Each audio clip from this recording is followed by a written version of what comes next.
କଇଁଛ ଓ ଠେକୁଆ।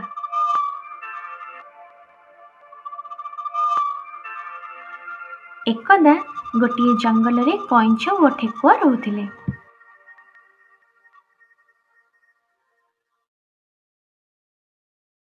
ଆରେ କଇଁଛ ଭାଇ, ଇଆଡେ କୁଆଡେ? ଏଇ ଗୋଟେ କାମ ଥିଲା ମୋ ଠେକୁଆ ଭାଇ।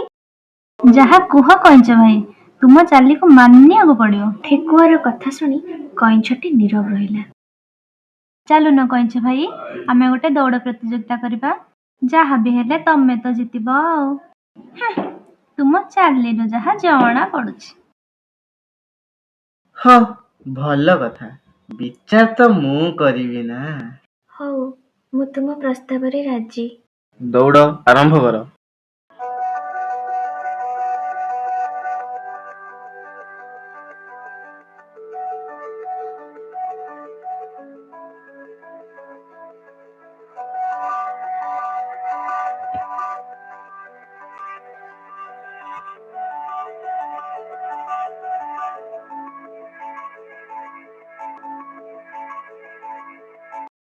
କଇଁଛ ଭାଇ କୁଆଡେ କଣ ଦେଖାଯାଉନି।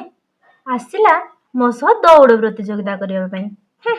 ଯାଉଛି ଟିକେ ଶୋଇପଡେ। କଇଁଛ ଭାଇ ମୋ ପାଖରେ ପହଞ୍ଚିବାକୁ ବହୁତ ସମୟ ଲାଗିବ।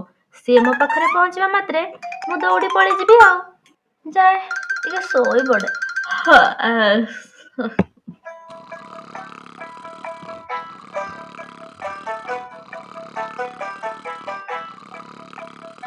ଆସ୍ତେ ଆସ୍ତେ କଇଁଛଟି ଠେକୁଆ ପାଖରେ ପହଞ୍ଚିଗଲା।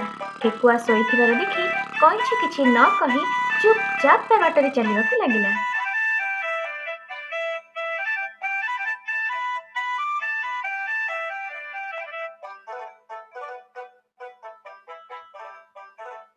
କଇଁଛଟି ପଳେଇଗଲା ପରେ ଠେକୁଆର ନିଦ ଭାଙ୍ଗିଲା।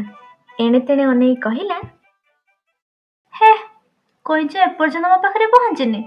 ଚାଲ ଦୌଡ଼ିକି ପଳାଏ।